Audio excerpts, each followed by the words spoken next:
U.S. policy toward Cuba has given refuge to countless Cubans fleeing communism. But a Sun Sentinel investigation found it also has opened the door to criminals who've robbed American businesses and taxpayers of more than $2 billion over 2 decades.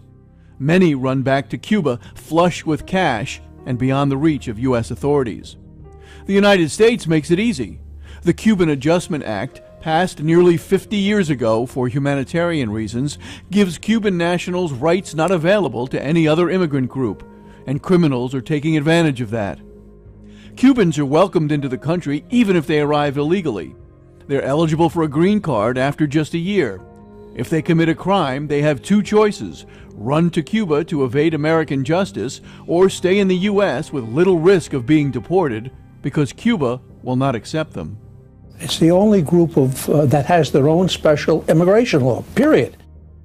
The Sun Sentinel examined court cases and data to provide the first comprehensive picture of the staggering scope and cost of this illegal activity. While the vast majority of Cuban immigrants are law-abiding, a small faction has specialized in certain crimes that can yield enormous sums of cash. Medicare fraud, cargo theft, indoor marijuana farming, credit card, and insurance fraud. The United States has opened its doors to Cuban refugees through the Cuban Adjustment Act. This is an extraordinary immigration offer, and one that the United States has extended for humanitarian and for political purposes. It is offensive that criminals and fraudsters are abusing this privilege, and it's equally offensive that the Castro regime is taking advantage of this and allowing these criminals to take illegal profits back to the island. The criminals are funding life here and in Cuba. They've smuggled millions in cash to the island and bought houses and cars with money stolen in the U.S., some living luxuriously by Cuban standards. The Sun Sentinel found that criminals shuttle back and forth from the island, intent on committing crimes in the United States and escaping prosecution. They come here to make some money for a few months, and then they go back until that money runs out, and then they come back to make some more money, and they just go back and forth like that. The Sun Sentinel traveled to Cuba and found Cuban fugitives living openly on the island. Livan Moya Tagla is wanted in a $1 million credit card fraud in Texas. He lives in Santa Clara in central Cuba. Moya wrote to the judge in his case last year saying he went to the U.S. to steal. He dared American authorities to come to Cuba to look for me. Do it if you can. The Sun Sentinel also found Angel Ricardo Mendoza, who admitted stealing a truck with $180,000 in nickels from the Federal Reserve. Mendoza has been living in Santa Fe near Havana for a decade. Mendoza, on Interpol's most wanted list, still carries his U.S. green card and Florida driver's license. He's only about 100 miles from Key West, but can't be touched by American authorities. The criminals operate in rings that range from small cells to highly organized groups of up to 100 people. They specialize in nonviolent, lucrative crimes. The rings recruit people from Cuba. New arrivals unload stolen goods and cargo heists, lend their names as owners of sham medical clinics, and stage car accidents to rip off insurance companies. Some work in marijuana grow houses to repay the smugglers who brought them to America. One massive auto insurance fraud ring that we investigated shows how organized these criminal rings can be. The scam involved 21 South Florida clinics that stole $18 million from auto insurers.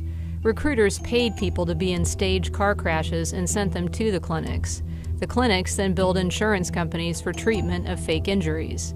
The accused ringleaders were Cuban immigrants who were going back to Cuba almost weekly. Millions of dollars ended up in Cuba. IRS agent Pamela Martin testified at a court hearing last year. Individuals were buying properties and taking money to Cuba, and they were also having other individuals smuggle it to Cuba for them. They have family down there they were supporting. They were buying homes for their family there. When the FBI started making arrests in the case, 5 of the main organizers disappeared.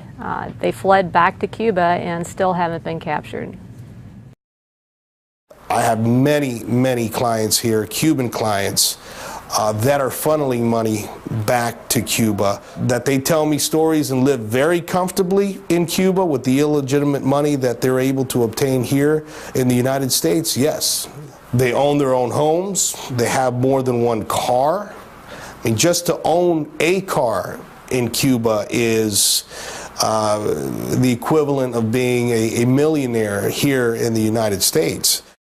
Criminals who don't want to return to Cuba have another option. They can take their chances with the U.S. legal system, do their time, and stay in America. The United States typically deports criminals who aren't U.S. citizens, but Cubans are an exception. More than 34,000 Cubans who have been ordered deported are still in the U.S. because Cuba won't take them back. And criminals know that. I've had many instances where they'd roll up the piece of paper and toss it at me and say, this is what I think of your removal order. I'm Cuban. I'm not going anyplace. At least 3 defendants in the $18 million auto insurance fraud ring had deportation orders for earlier crimes, but are still here. Several others benefited from the unique status Cubans have under U.S. immigration law. They arrived without entry visas and were allowed to stay under the Cuban Adjustment Act of 1966. The law has helped more than 1 million Cubans rebuild their lives in the U.S., but it also aids the criminal rings. Should we as American citizens look the other way while people abuse of a law that is, again, one of the most generous in the history of the world, probably, in terms of immigration laws and policies directed at a specific group?